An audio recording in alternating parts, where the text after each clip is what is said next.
Hello dear friends, I'm Samuel Moore and welcome to this week's video lesson.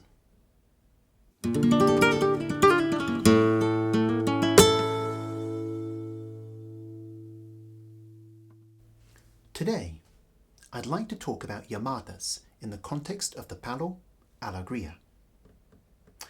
Llamadas are an integral part of flamenco performance language. The word llamada literally translates as call. This is significant because in an ensemble context, dancers and guitarists commonly use llamadas to open and close different sections of a palo and thus signal the transition. In this sense, llamadas help structure a flamenco performance, as well as allow for non-verbal communication between different ensemble members. In a solo guitar performance context, llamadas fulfill a similar role. They can open and close a palo, as well as signal transitions within it. For example, if you were playing compás and wanted to move to a falsetto, you could use a llamada in between them to signal what you want to do. Each flamenco palo has classic phrases that can be used as llamadas, and today I'd like to show you a simple idea in the context of Alegría in the key of E major. The phrase you're going to learn sounds like this.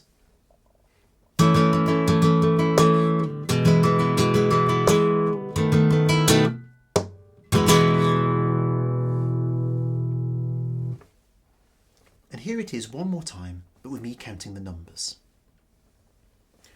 1, 2, 3, 4, 5, 6, 7, 8, 9, 10, 11, 12.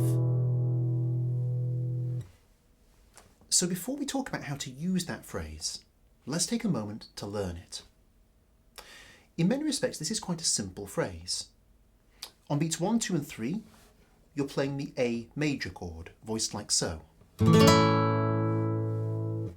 On beats 4, 5 and 6, you're playing the E major chord, voiced like so. On beats 7, 8 and 9, you're playing the B7 chord. And then finally, on beats 10, 11 and 12, you cadence onto your home chord, E major. In terms of what's going on with this hand, it's very simple. On beats 1, 2 and 3, we're using a combination of 4-note rasgueados, so the one where you're in this position to begin with and you go down, down, down, up. There's 2 of those in a row, so 1, 2, and then on 3, I'm doing a down strike with the index finger combined with a golpe with this finger. So in other words, 1, 2, 3. That idea then repeats for beats 4, 5 and 6 when you move to this chord. So you're basically going 1, 2, 3, 4, 5, 6. So if I play that, 1, 2, 3, 4, 5, 6. Beats 7, 8 and 9, so the bit where you're on the B7 chord, similar idea but slightly different. We start with the 4-note rasgueado, 7, and then on 8, down strike with the index finger combined with the golpe. So 7, 8, and on beat 9, we tap again with this finger. So it's basically 7, 8, and then tap on 9. With the chord, that's 7, 8, 9. Put all of it together. 1, 2, 3, 4, 7, 8, 9. And you'll notice I mute the string when I play 8. I go 7, 8, 9. I use the pinky to mute that chord, so it's staccato. The final bit, when we go back to the E chord, we go there a little bit before beat 10, because we're basically going to go down with these 2 fingers a fraction of a millisecond before beat 10. So 9, down, and then up strike on 10. So it's 9, 10.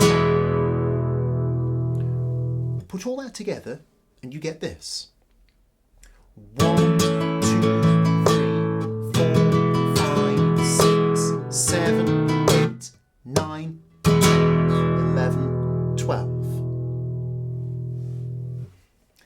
have it, a classic Alegría llamada in the key of E major.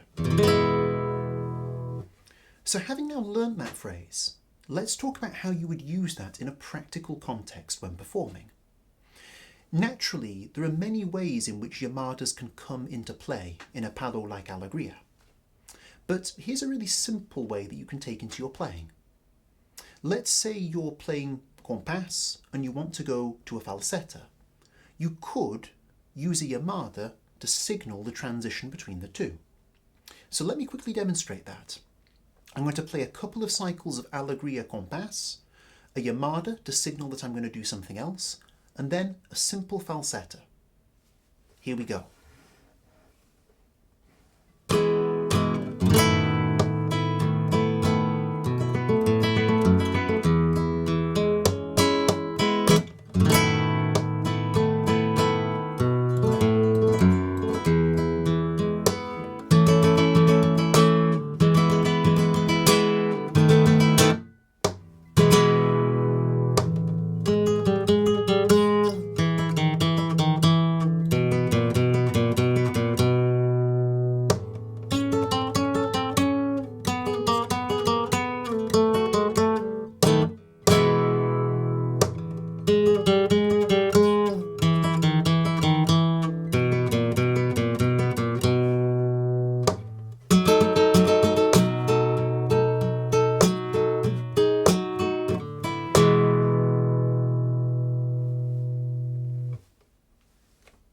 So there you have it, a simple Alegría llamada and an example of one of the ways in which it can be used in a performance context.